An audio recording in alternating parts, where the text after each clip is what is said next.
ದೇಶದ ಅದೆಷ್ಟೋ ಬಡ ಕುಟುಂಬಗಳು ಈಗಲೂ ಸಹ ಸ್ವಂತ ಮನೆ ಕಟ್ಟಲಾಗದೆ ಬಾಡಿಗೆ ಮನೆಯಲ್ಲಿ ವಾಸ ಮಾಡುತ್ತಾ ಅಥವಾ ಗುಡಿಸಲುಗಳಲ್ಲಿ ವಾಸ ಮಾಡುತ್ತಿದ್ದು, ಇದು ಬಡ ಮತ್ತು ಮಧ್ಯಮ ವರ್ಗದ ಕುಟುಂಬಗಳಿಗೆ ನುಂಗಲಾರದ ತುತ್ತಾಗಿದೆ.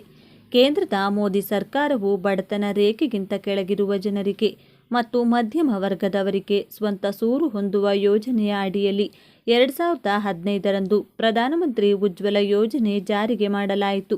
ಈ ಯೋಜನೆಯ ಅಡಿಯಲ್ಲಿ ನಮ್ಮ ಭಾರತ ದೇಶವನ್ನು ಗುಡಿಸಲು ಮುಕ್ತ ಅಂದರೆ ಪ್ರತಿಯೊಬ್ಬರಿಗೂ ಸ್ವಂತ ಸೂರು ಹೊಂದಲು, ಸ್ವಂತ ಮನೆ ಕಟ್ಟಿಕೊಳ್ಳಲು ಉಚಿತವಾಗಿ ಹಣವನ್ನು ನೀಡುತ್ತಿದೆ.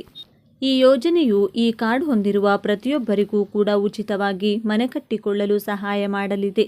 ಹಾಗಾದರೆ ಬನ್ನಿ, ಈ ಯೋಜನೆಗೆ ಬೇಕಾಗುವ ದಾಖಲಾತಿಗಳೇನು ಮತ್ತು ಅರ್ಜಿ ಸಲ್ಲಿಸುವುದು ಹೇಗೆ ಎಂಬುದರ ಕುರಿತು ಕಂಪ್ಲೀಟ್ ಮಾಹಿತಿ ಈ ವಿಡಿಯೋದಲ್ಲಿ ತಿಳಿಸಿಕೊಟ್ಟಿದ್ದೇವೆ.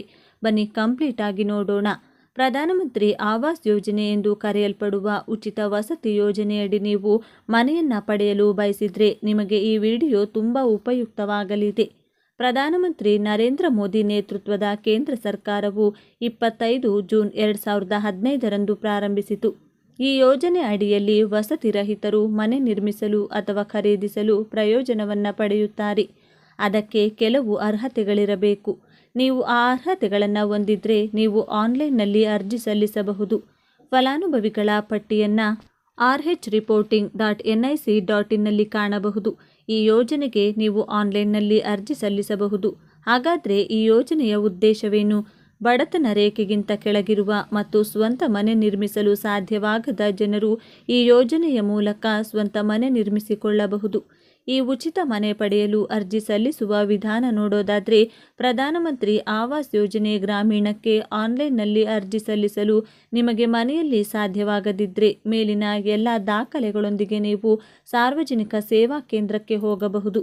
ವಸತಿ ಯೋಜನೆ ಸಹಾಯಕರನ್ನು ಭೇಟಿ ಮಾಡುವ ಮೂಲಕ ನೀವು ಆನ್ಲೈನ್ನಲ್ಲಿ ಅರ್ಜಿ ಸಲ್ಲಿಸಬಹುದು. ಪ್ರಕ್ರಿಯೆಯು ಈ ಕೆಳಗಿನಂತಿರುತ್ತದೆ. ಮೊದಲು ನೀವು ಪ್ರಧಾನಮಂತ್ರಿ ಆವಾಸ್ ಯೋಜನೆಯ ಅಧಿಕೃತ ವೆಬ್ಸೈಟ್ಗೆ ಭೇಟಿ ನೀಡಬೇಕು. ಅಧಿಕೃತ ಜಾಲತಾಣಕ್ಕೆ ಇಲ್ಲಿ ಕ್ಲಿಕ್ ಮಾಡಿ. ಅದರ ನಂತರ ವೆಬ್ಸೈಟ್ನ ಮುಖ್ಯ ಪುಟವು ನಿಮ್ಮ ಮುಂದೆ ತೆರೆಯುತ್ತದೆ. ಅದರಲ್ಲಿ ನೀವು ಮೆನ್ಯು ಬಾರ್ನಲ್ಲಿ 3 ಆಯ್ಕೆಗಳನ್ನು ನೋಡುತ್ತೀರಿ. ಅದರ ಮೇಲೆ ಕ್ಲಿಕ್ ಮಾಡಿ ಮತ್ತು ನಂತರ ಕೆಲವು ಆಯ್ಕೆಗಳು ಪಟ್ಟಿಯ ರೂಪದಲ್ಲಿ ನಿಮ್ಮ ಮುಂದೆ ಕಾಣಿಸಿಕೊಳ್ಳುತ್ತವೆ. ಅವುಗಳಲ್ಲಿ ನೀವು ಆವಾಸ್ ಸಾಫ್ಟ್ ಮೇಲೆ ಕ್ಲಿಕ್ ಮಾಡಬೇಕಾಗುತ್ತದೆ ಮತ್ತು ನಂತರ ಮತ್ತೊಂದು ಪಟ್ಟಿ ತೆರೆಯುತ್ತದೆ. ಅದರಲ್ಲಿ ನೀವು ಡೇಟಾ ಎಂಟ್ರಿ ಮೇಲೆ ಕ್ಲಿಕ್ ಮಾಡಬೇಕು. ಅದರ ನಂತರ ನಿಮ್ಮ ಮುಂದೆ ಒಂದು ಪುಟ ತೆರೆಯುತ್ತದೆ.